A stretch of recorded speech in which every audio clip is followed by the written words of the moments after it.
two, I wouldn't call the Funhouse a joke segment, but yeah, let's just say two gaga segments. Yeah. Two segments that aren't about wrestling or fantasy segments there. Yeah.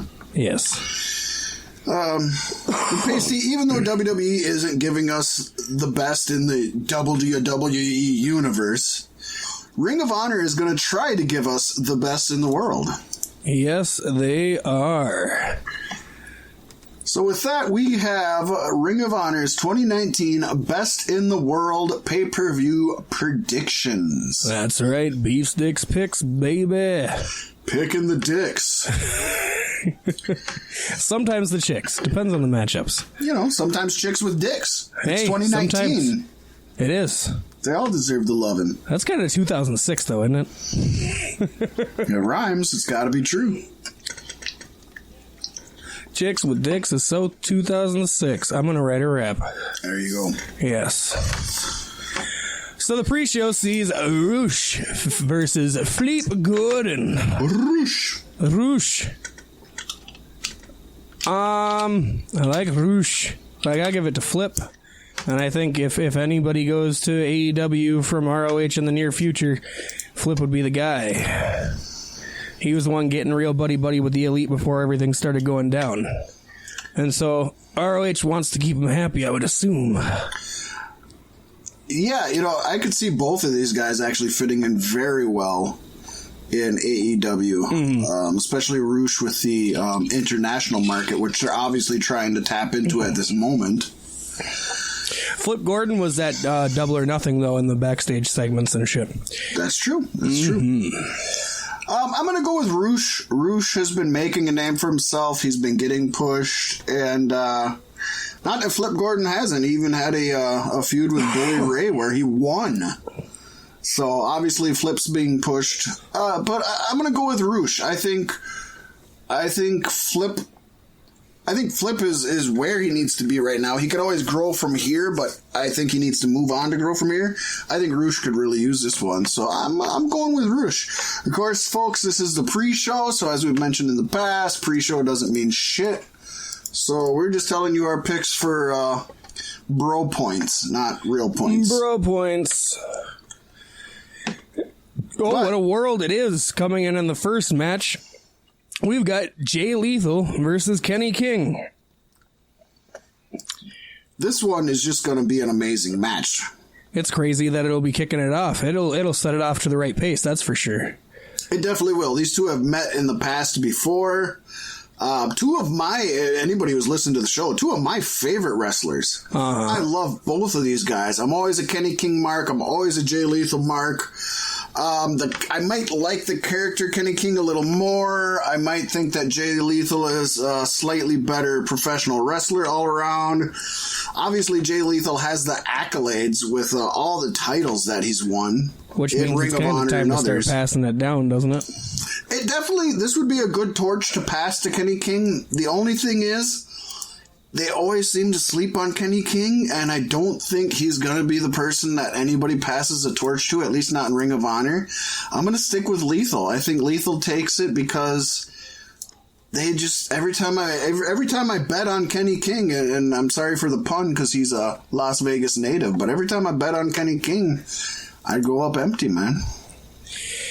Well, I look at the card, and it's Jay Lethal without a championship in the first match versus Kenny King, he's been around for a while, but he's still an up-and-comer.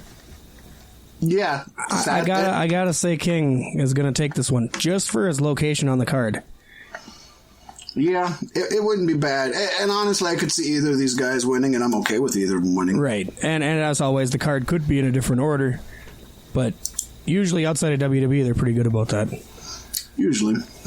Up next, we got what I hope both AEW and WWE adopt at some point soon, and that is a 6-man tag, or sometimes called a trios tag championship. And we got Villain Enterprises, of course, Marty Scurll, the villain, Brody King, and the resurrection of PCO. I can't believe this motherfucker is as badass as he is for all of us that watched him in the 80s, it's 90s. Pretty crazy. Oh, and they're taking on Mark Haskins, Tracy Williams, and PJ Black. Yes. Oh, boy. Well, Marty Scurll's contract was only for a little while longer than the rest of the elites. And he may be on top of the world, but you know he wants to get back with his boys. And I don't know when his contract is up exactly, but I gotta think Haskins, Williams, and Black can take him out. I think the villain needs to come home. And I think if he does it by Fight for the Fallen, that'd be pretty wonderful. So, I didn't put this into my thought process of who wins or not, as you did. But I have thought about Marty Scurll and AEW, unrelated to this match. And my thought is, Marty Scurll's doing so good in Ring of Honor, and he is so amazing, and AEW is so stacked.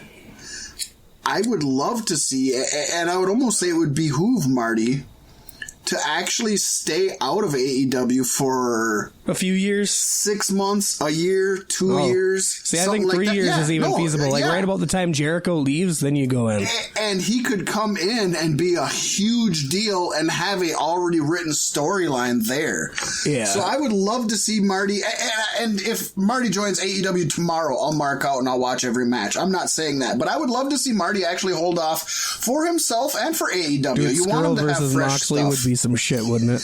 Yeah, but we want to see him have some fresh stuff in the future. You can't blow your whole load right away, and you can't just rely on former WWE guys. It can't be, okay, now we got this great group of talent, and now we're just going to bring in new guys when they leave WWE. That's not going to work. Yeah. So I would love to see Marty Scurll stay out for, like I said, between six months to 3 years, depending on how it goes. I guess where he stands with Ring of Honor, he could be the top guy in Ring of Honor for the next few years. Oh, he could be champion multiple times over. I mean, they're in a rebuilding process right now, partly because of AEW. Yes. So I'm going to pick the Villain Enterprises just because I'm a huge fan of these three guys.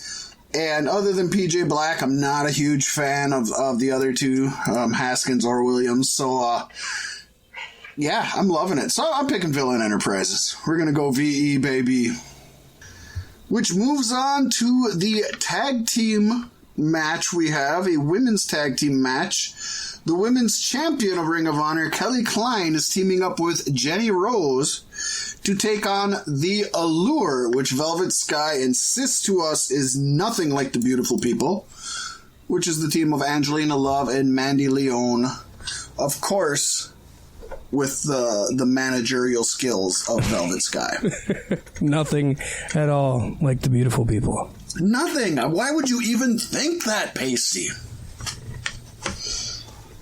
Just thoughts, I guess. I gotta go with the Allure here. I mean, they're established. The Beautiful People. Yeah, and they're definitely, ROH is definitely pushing this stable. And hey, as great as the Beautiful People did in NWA/Impact, there's no reason you shouldn't push this. And Angelina Love has grown into an amazing wrestler. Velvet Sky, obviously, she's a great wrestler. She's got a great mind. Plus, she talks to Bully Ray every night. You know, I can't imagine they're always talking about pro wrestling, but she has to have learned a thing or two from Bully Ray. Right. And Mandy Leone, I mean, she is a great up-and-comer who's going to be making moves. Never sell Kelly Klein short, but I think, and this is more WWE thinking than Ring of Honor thinking or any other company, but whenever you have the champ in a non-title match, which this is obviously not for Kelly Klein's title, they usually end up losing, and Jenny Rose would probably take the pin. So that's another kind of given. I'm with you, the Allure. Mm-hmm. I think this is a gimme. Oh, yeah, definitely. Where's Madison Rayne? Madison Rayne is actually going to be showing up at not Fyter Fest, Fight of the Fallen, isn't it? Yeah, I think I did hear that. So she needs to join up with the Allure. That's all I'm saying. That would be awesome. That would be great. But just keep Lacey Von Erich away from him. I know they're pushing the Von Erichs and MLW, but let's keep Lacey out of this. I don't even really remember Lacey Von Erich and the Beautiful People. Oh my God, she's got the name and she's got legs, but she has no talent or charisma. Well, that's kind of a problem when you're a wrestler. Yes.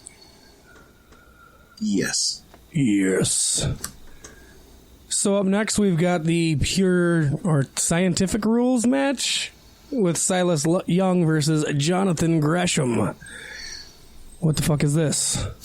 We've got the Last Real Man versus the Octopus, Paystee. This is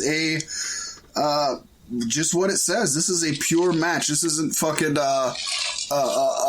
punching fists and jumping off turnbuckles. This is, you're in the middle of the ring. You can't go out of the ring. If your shoulders are on the ground, that's it. You know, this is a pure scientific rules match. We're not fucking around with pro wrestling. We're going straight up old Greco-Roman. School. We're Greco-Roman, straight bucket naked like they used to do it. That's how they led into so many orgies, right? Hey, that's how you and I met, Luke. College, gotta love it.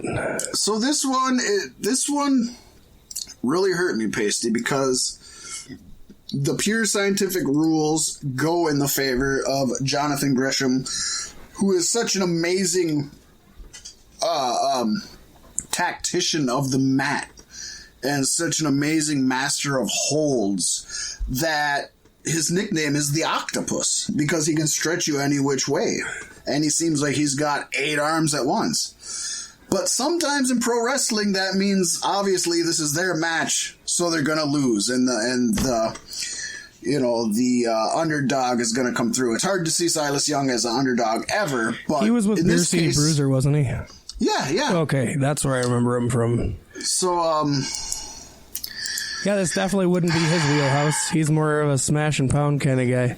He definitely is. He's the last real man. But with that being said, I am just going to go the safe bet. I think Jonathan Gresham is going to get if ROH is smart, he's going to get a huge push.